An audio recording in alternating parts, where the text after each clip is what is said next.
Hello,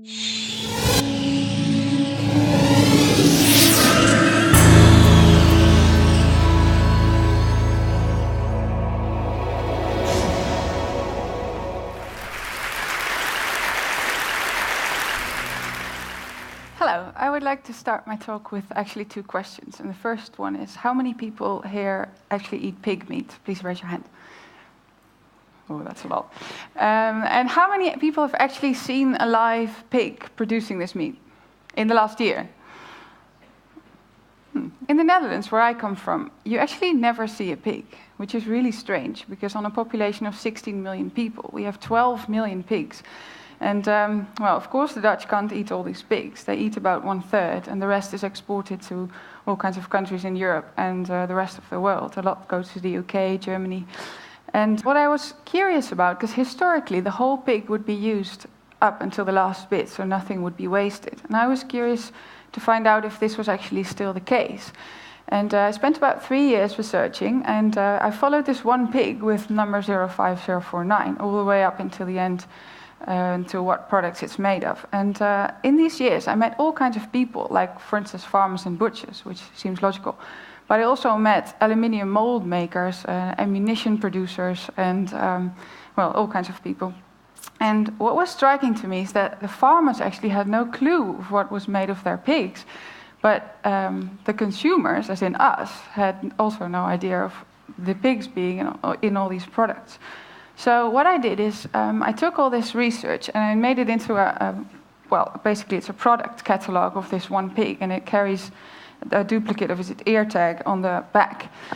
And it consists of 7 chapters. The chapters are skin, bones, meat, internal organs, blood, fat, and miscellaneous. In total, they weigh 103.7 kilograms. And to show you how often you actually meet parts of this pig in a regular day, I want to show you some images of the book. You probably start the day with a shower. So in soap, fatty acids made from boiling pork bone fat are used as a hardening agent, but also for giving it a pearl-like effect. Then if you look around you in the bathroom, you see lots more products like shampoo, conditioner, anti-wrinkle cream, body lotion, but also toothpaste. Then, so before breakfast, you've already met the pig so many times. Then at breakfast, the pig that I followed, the hairs of the pigs, or proteins from the hairs of the pig, were used as an improver of dough. Well, that's what the producer says, it's improving the dough, of course. In low-fat butter, or actually in many low-fat products, when you take the fat out, you actually take the taste and the texture out. So what they do is they put gelatin back in order to retain the texture. Well, when you're off to work, under the road or under the buildings that you see, there might very well be cellular concrete, which is a very light kind of concrete that's actually got proteins from bones inside, and it's also fully reusable. In the train brakes, at least in the German train brakes, there's this part of the brake that's made of bone ash.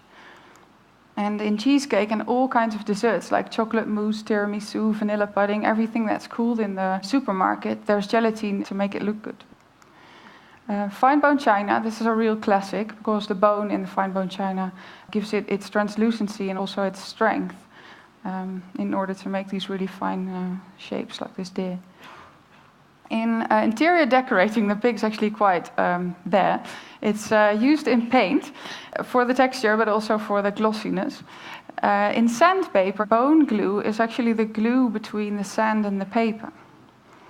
And then in paintbrushes, hairs are used because apparently they're very suitable for making paintbrushes because of their hard-wearing nature. I was not planning on showing you any meat, because of course half the book's meat, and you probably all know what meats they are. But I didn't want you to miss out on this one, because this, well, it's called portion-controlled meat cut. And this is actually sold in the frozen area of the supermarket. And what it is, it's actually steak. So this is sold as cow. But what happens when you slaughter a cow, at least in the industrial, well, factory farming, they have all these little bits of steak left that they can't actually sell as steak. So what they do is they glue them all together with fibrin from pig blood into this really large sausage, then freeze the sausage, cut it in little slices, and sell those as steak again.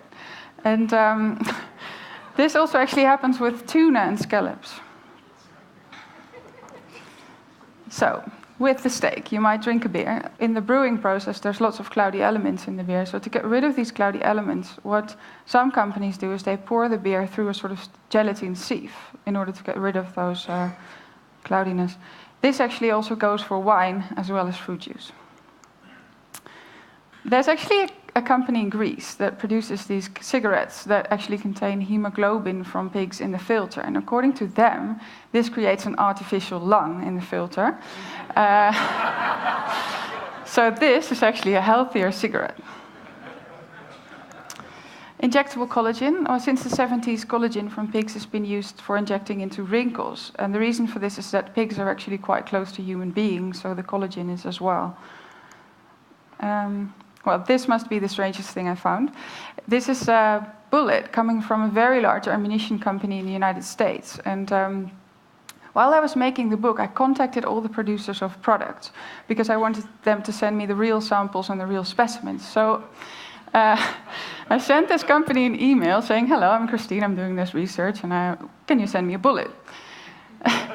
And, well, I didn't expect them to even answer my email, but they answered, and they said, "Well, thank you for your email, what an interesting story. Are you in any way related to the Dutch government?"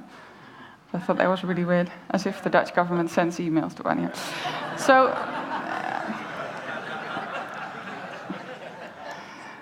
So the most beautiful thing I found, at least what I think is the most beautiful in the book, is this heart valve. It's actually a very low-tech and very high-tech product at the same time. The low-tech bit is that it's literally a pig's heart valve mounted in the high-tech bit, which is a memory metal casing. And what happens is this can be implanted into a human heart without open heart surgery. And once it's in the right spot, they remove the outer shell, and the heart valves, well, it gets this shape. And at that moment, it starts beating instantly. It's really sort of a magical moment. So this is actually a Dutch company. So I called them up and I asked, "Can I borrow a heart valve from you?" And the makers of this thing were really enthusiastic. So they were like, "Okay, we'll put it in a jar for you with formalin, you can borrow it," and great.